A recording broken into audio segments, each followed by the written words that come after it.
Namaskar and welcome to this exciting show with our star guest Abhijit Iyer Mitra. Today we are talking about who is Kamala Devi Harris and how does she affect many Indian Americans are voting for Republicans, and how does she affect the voting pattern in November 2020. And another important thing about her is that she was brought in, and I think some people had accurately predicted also that she and Biden will be the ultimate combination or will be the final combination. How did people guess that? Was it inside information? Was it long term planning? We don't know. So let's discuss with our star guest and very good friend Abhijit Iyer. Har Mahadev. Hello, Madhu. So you heard the question. So who is Kamala Devi Harris, according to you? Because the media is going gung ho in India and the US too. Look, Kamala Devi Harris is, you know, she's the distillate of everything that's wrong with the American political system. She's a hypocrite. She will play whatever card is necessary at any given point of time. I don't consider her an Indian of any sort. She does not consider herself an Indian of any sort. Remember, she's never really brought up her Indianness in any sense. And if a white person had tried even 1/4, forget 1/4, even 1/10 of the kind of racial stereotyping that she has, it would have gone down as racism. She appeared on that Mindy Kaling show making dosa, and Mindy Kaling does not know how to make dosa, which tells you how Indian Mindy Kaling is. Not that Indians should know how to make dosa, that's a different matter. But don't pass off rubbish as, a dosa. It's like me making, I don't know, potato roast and calling it roast beef.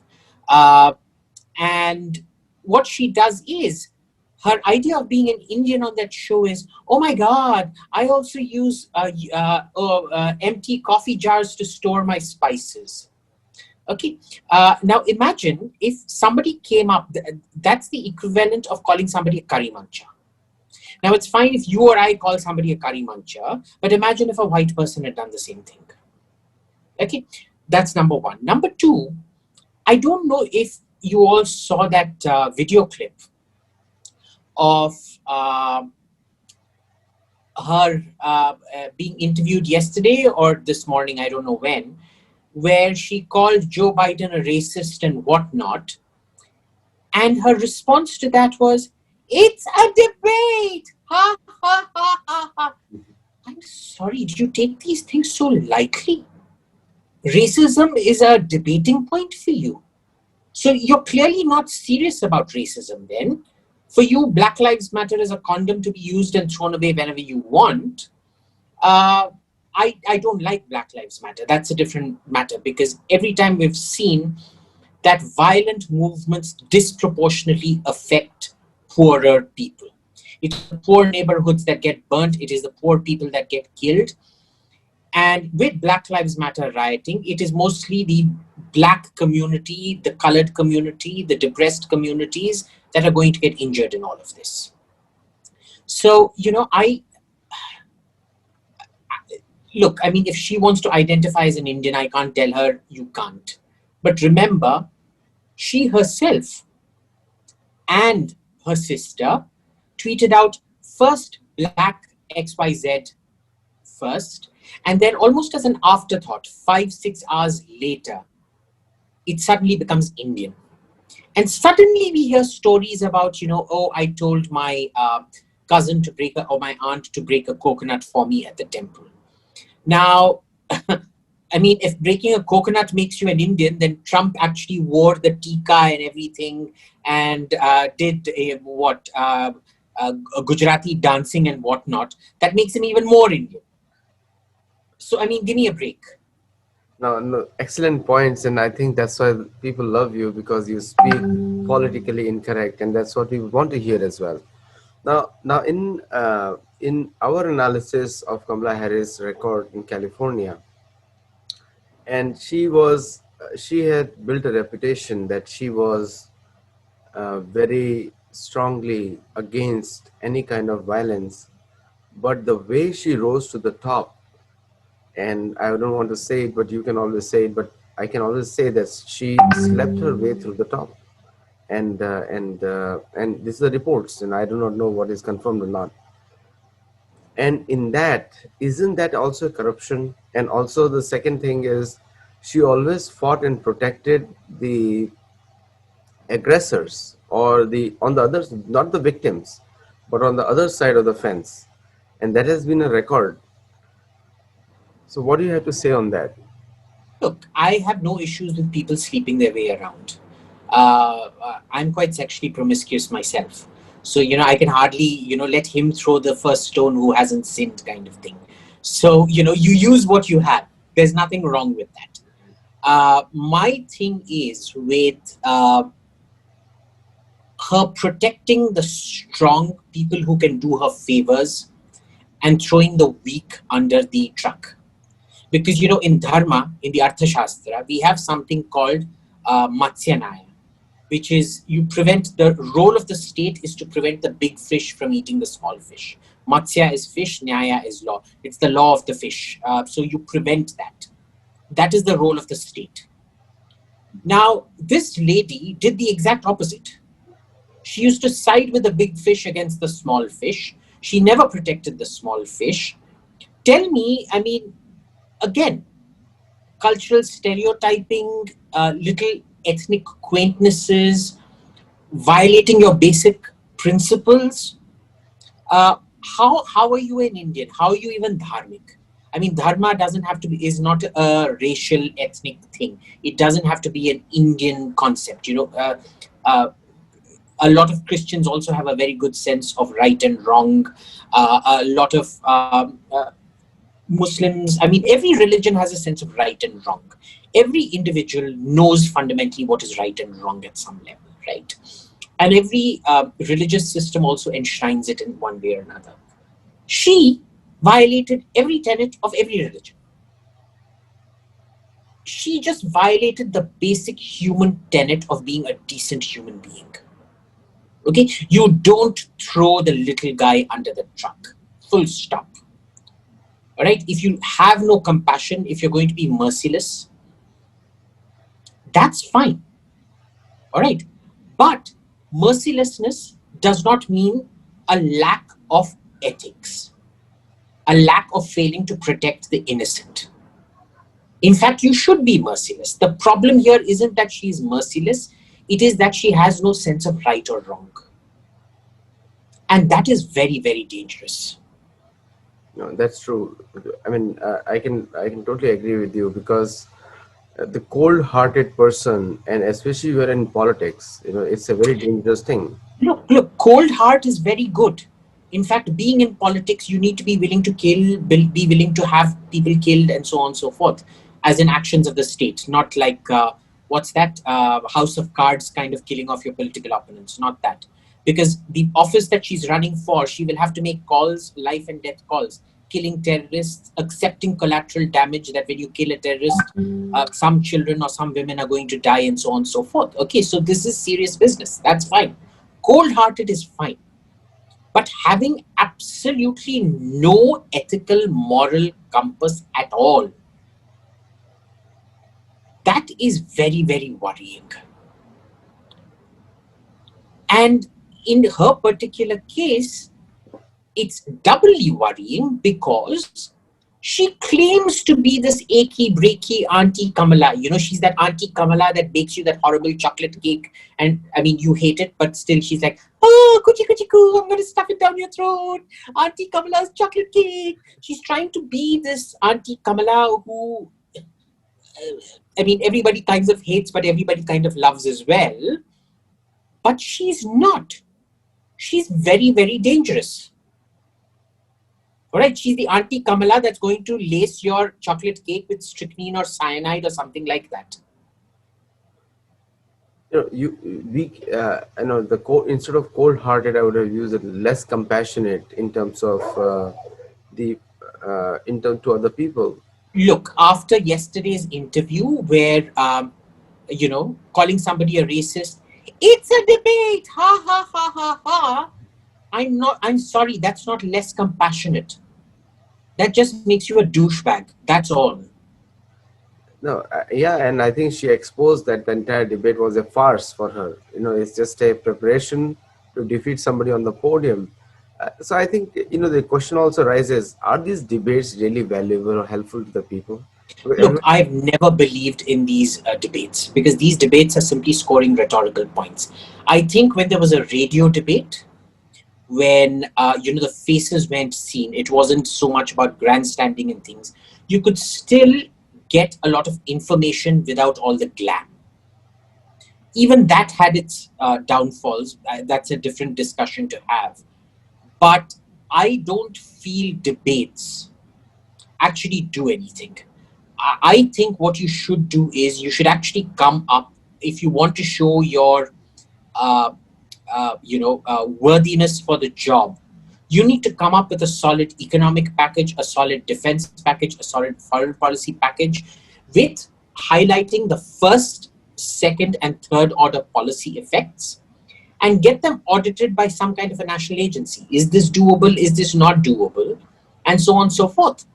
So, I think a national audit of individual programs, otherwise, it's just showmanship. And I generally steer away from showmanship when it comes to casting my vote.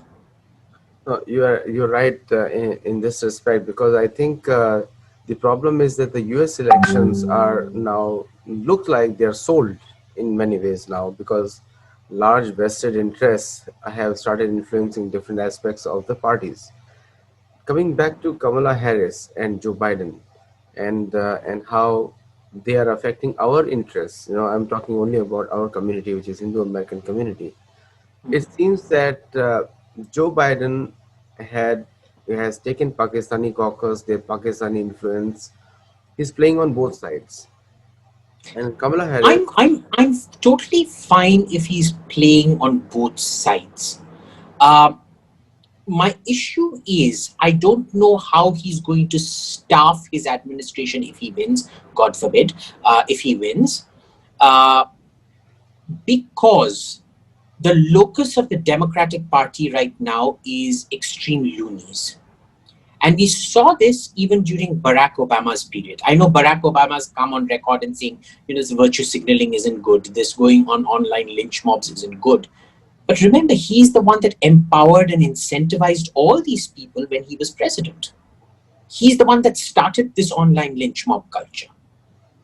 So now you have Joe Biden and Kamala Harris. Uh, First of all, because they play this lowest common denominator kind of identity politics, Muslims will always be a much bigger voting bloc than Hindus. All right, number one. Number two, Hindus are mostly urban in woke areas, so which vote overwhelmingly Democrat.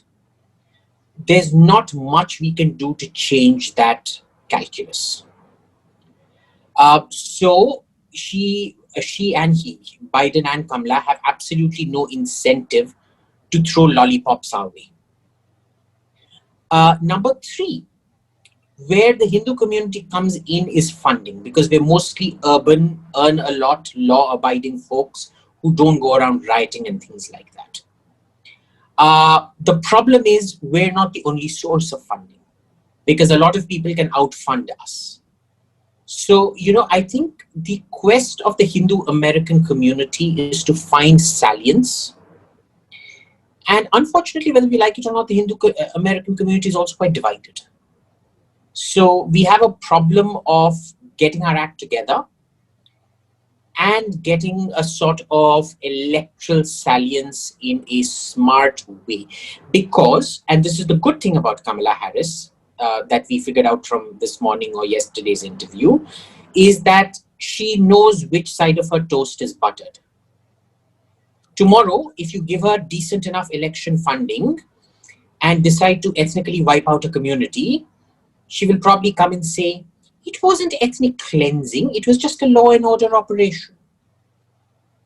if you pay her enough, or if you're willing to do her enough favors, okay, she'll turn anyway. That's fine.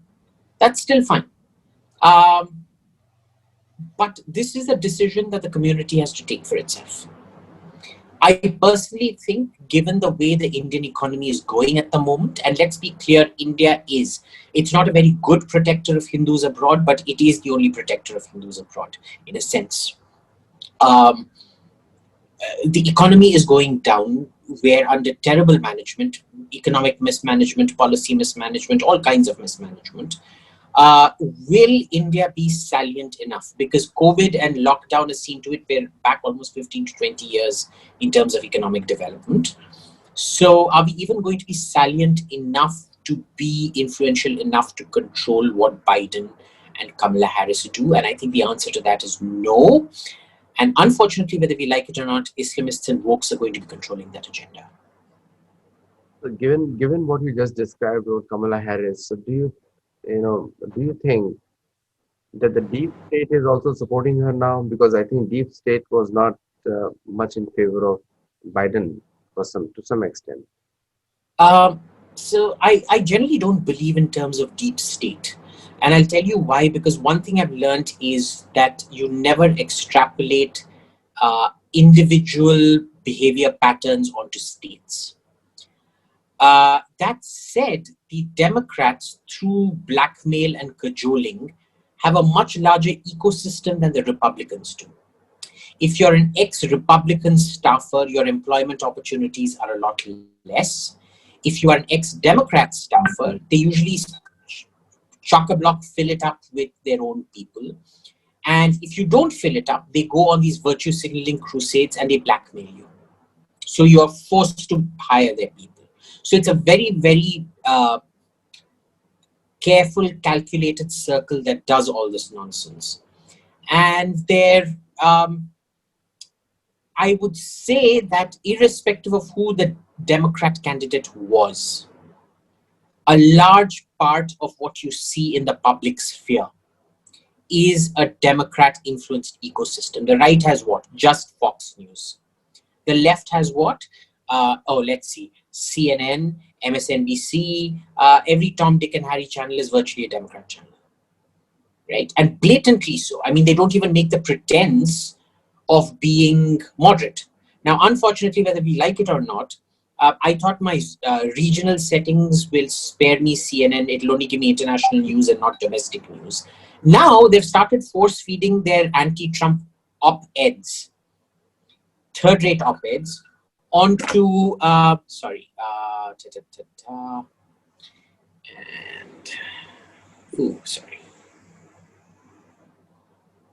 Oh, can you see me? Yeah. Okay. They've started feeding it onto their international feeds as well. And I'm like, dude, I'm coming to CNN for international news. I'm not concerned about if, what's his name? Cherry Lemon? Cherry Lemon or Chocolate Lemon? Yeah, which is Don Lemon.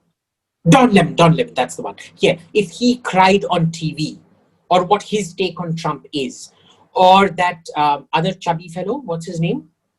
Bald chubby guy. Yeah, I forgot his name. I don't watch CNN. Yeah, his take on Trump. I don't give a damn what's your take on Trump. I come to CNN to find out what's happening in Turkey, what's happening in Antarctica, what's happening in Europe or wherever. You know, I'm not interested in your domestic politics being projected as. And you know, I went on checking. Am I going to CNN USA or CNN International? I was going to CNN International. I was still getting this goddamn drivel that I want nothing of. You know, so it is so in your face blatant. Let's see. No, you said it so rightly, because they're trying to mobilize the whole world for the US election. And coming back to the point of American Hindus and our cultural things, we have 600 temples, we have more than 80 farm communities. And many of our community members doing excellent work for America. And it is not biased against any particular faith or anything, but just maintaining our communities here. And the Biden... Look, I don't think we organize very well. We're too divided amongst ourselves. What we've seen is that there have been alarm bells that have been set out from the Indian chapter of the AJC, the American Jewish Council, that there's been a full-on woke Islamist capture of the AJC as well. And the AJC for us was sort of the last bastion kind of thing. So we're trying to, talk to the AJC here and see what we can. The chapter itself is quite alarmed by what's happening in America. So let's see. Good intentions are not a substitute for decisive actions. I think the time for talk is over. We need to make our choice, and we need to come in quite hard on this. There are many, many Hindu organizations have come up, and they are openly advocating for continuing the 4 more years for President Trump or re-electing President Trump now. Many organizations are there. I think the secret support for Trump is a lot more, because a lot of Indian Americans that I know, or Hindu Americans that I know for that matter, are too scared to voice their support for Trump publicly, because they could actually lose their jobs for supporting Trump, because apparently it triggers certain people or whatever. I mean, forget Trump. It's just supporting Republicans, period. If you support Republicans, you're basically quasi-white, and things like that. I think I have to run now, but yeah, okay. So, Abhijit, one last question and then you can run. So, do you think the Kamala Devi Harris will be good for American Hindus and Hindus from India, or what is your final word on that? I think Kamala Devi Harris is the best thing that happened to Kamala Devi Harris and to nobody else.